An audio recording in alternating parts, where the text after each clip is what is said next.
So it's like a 101 level course, right? Yeah. Now, speaking of, I just thought about it. This is a nifty little transition that I'm going to do here.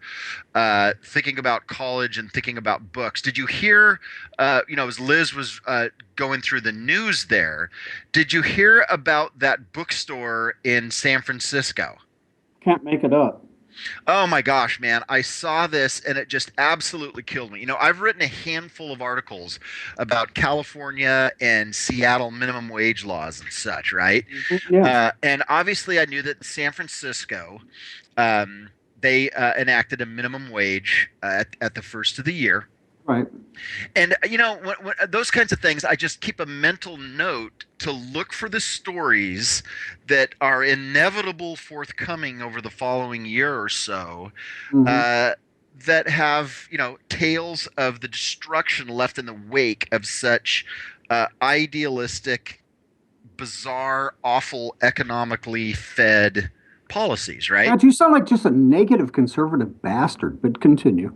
Well, it's just a particular thing. I mean, I don't know. Minimum wage thing for me is has always been a very very big deal. And I mean, I was being sarcastic, but or kidding, but it is a very big deal because it demonstrates maybe more than anything the basic cluelessness. And you and I have talked about this multiple times, and we both have backgrounds relative to economics and finance and the bit. But that very basic concept of minimum wage demonstrates the cluelessness of the left as it relates to anything about free markets. Anything at all, right? Okay, so as soon as I saw this, San Francisco being one of the crazy thing topics, and I do have one for a little bit later. Oh man. Um, but what was interesting about this to me, a couple things. Number one is that the law has only been in effect for a month, right? Okay. I Yeah. mean, so that there was an impact so quickly to me was kind of shocking. But then secondly, what the owner had to say. Okay, folks, so let me lay it out for you. Okay, the title of the article went up yesterday morning. San Francisco bookstore blames minimum wage increase for business closure, but the owners still support the law. And that's the piece that really drew my attention. Okay. Yeah. Yeah. At the time, the mayor said, and this is so great. Let me just read to you what the mayor said in support of the minimum wage increase. We can give a well deserved raise to our lowest wage workers, and we can do it in a way that protects jobs and small businesses. Yeah. Uh-huh. Now, they never get into the weeds about how you can force a wage increase and have it have no negative economic impact. Of But course not. be that as it may.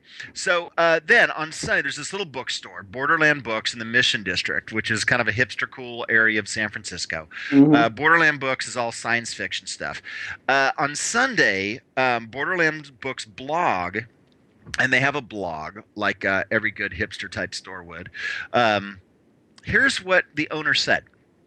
In November, San Francisco voters overwhelmingly passed a measure that will increase the minimum wage within the city to $15 an hour by 2018.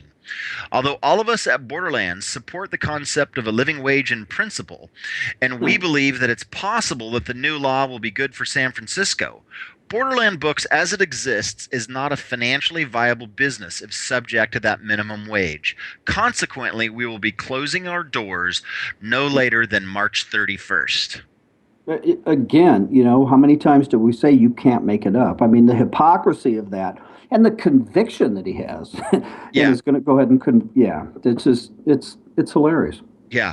Um, and it's just the idea that he's laying out exactly why they're closing. And he goes through and he says, look, we really can't raise our prices because all the books had the prices right on them. We can't reduce staff because we already have done that. Plus, the amount of, if we put everybody on salary and increase their level of work, the hours that they're Right, working, right, right, right. because what you do is if you put somebody on salary, that's a way to get around a minimum Sure, hourly sure, wage. sure. The problem is number one is that the owner will end up working more hours than they really want to, And number two, it even says this. It says that any of the other employees will be able to work less and earn more as a result of the new increased minimum wage. Assuming number one that they could even get a job, of course, right? Right. Yeah. Yeah. You know, and these people, well, that guy, I mean, that is just priceless because, well, like we said, I mean, he'll close his place because he knows the economics of it now. They hit home, yet he still supports it. Oh yes, he absolutely still supports it. Now the other thing that was funny, and by funny, um, I mean like almost sad, is the comments on the blog itself. I mean, there were a whole bunch of these. Oh, I'm so sad that you're closing. Good luck in your other pursuits. I moved to San Francisco specifically because of the bookstores in the area. Uh-huh. A bunch of these. Oh, this is a bummer. Only one comment. This is one. Alaska Jack said this. I'm sure your support of the minimum wage will be a source of great comfort to your former employees as they sit at home scouring the want ads. Operative word in his handle being Alaska, right? I mean, Right. the guy's a conservative, but yeah. Right. As bookstores like to tout themselves as being on the vanguard of free speech, I respectfully expect you not to censor this comment. Now, here's the other thing. There were a couple of other ideas. Like one guy wrote in and said, have you considered converting to a worker owned cooperative, i.e., make all employees owners, in which case the minimum wage law might not apply? Somebody else proposed and suggested that, oh, this is really sad. This is happening to you. What needs to happen is that for industries like this, there needs to be government and trade support. No, government and industry support.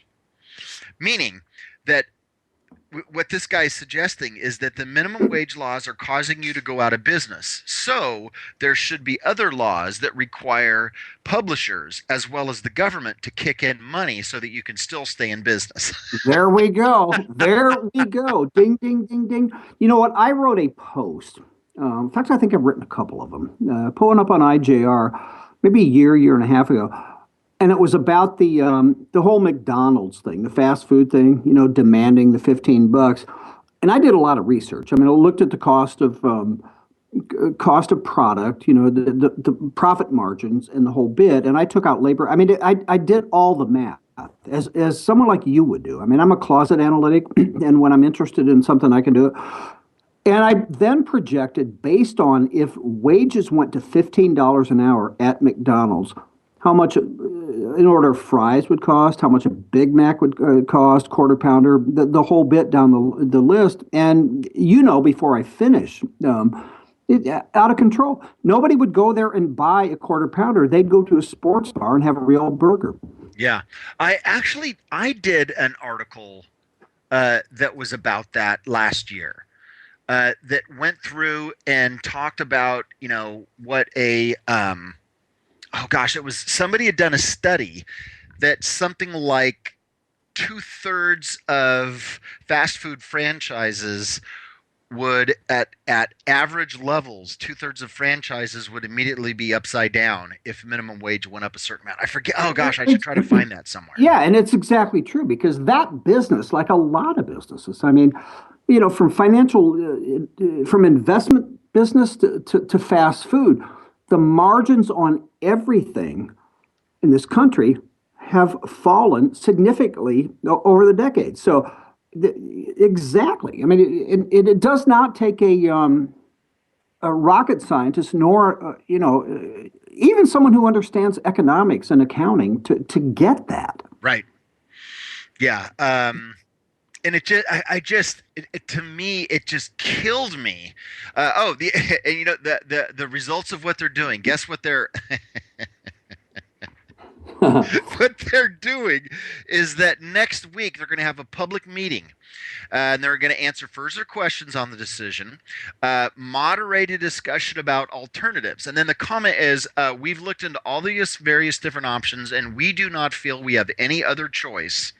However, we are open to other ideas, and then they go through and they have a little financial analysis where they're just like, you know what, the wage doesn't go in effect until 2018, but Mhm. we know that at that level, the business will not be able to continue.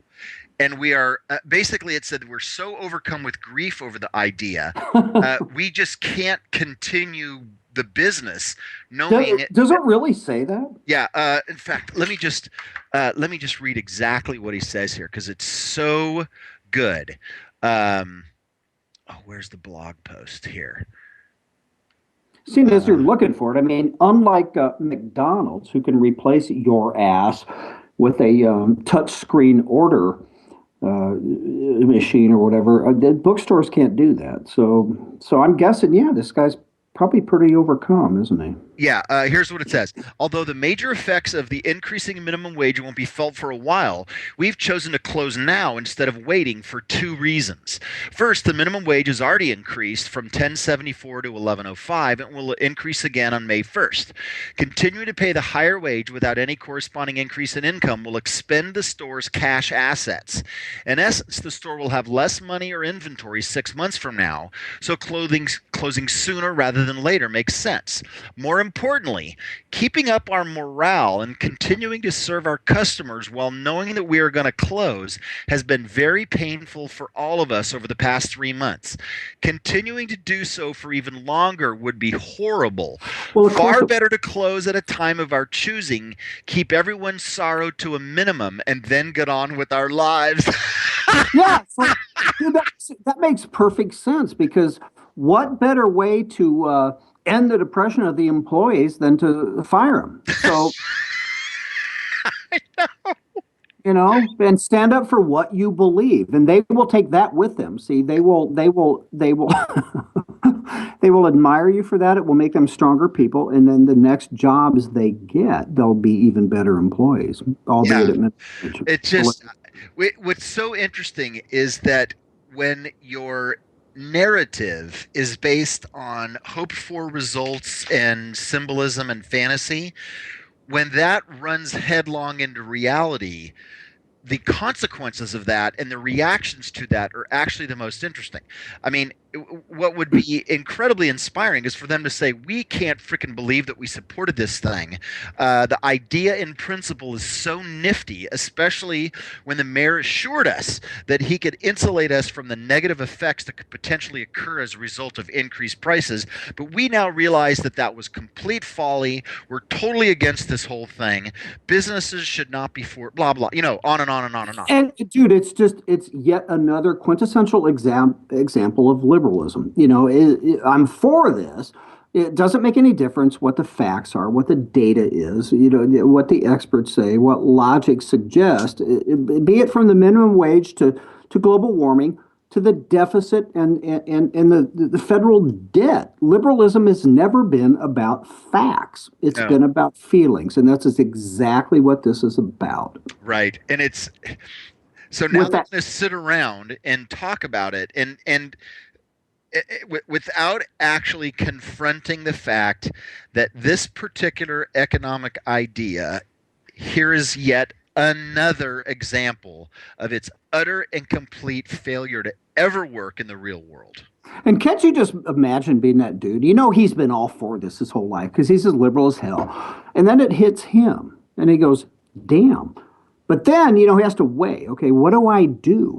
So do I keep my bookstore open or do I close it because I'm so convicted to the concept of raising the minimum wage as high as possible? I think it's hilarious. I'm sorry for the employees, but as it relates to him, so be it. I'm sorry. That's how I feel.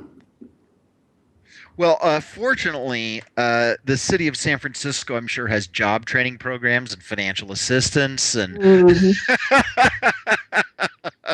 Let me yeah, that is translate that just the wealth story, redistribution. Yes, exactly, man. right? Oh my gosh. Um, okay, we're just about out of time here, but let me just read you my son's status update. It's going to make you laugh. Okay. All righty. Um, 30 seconds, hit it. if the toys in Toy Story died, the kids would keep playing with them like normal, but the other toys would be playing with their dead friend. That's kind of dark to get out of here on. Okay, listen, you all. It's going to be a fun show. We got a lot of stuff to talk about. We got Victoria Taft coming up at the top of the next hour. We have more stuff to surprise you with. This is the Right Mikes. Mike Miller, Michael Haslam. We'll be right back. Please, you better be too.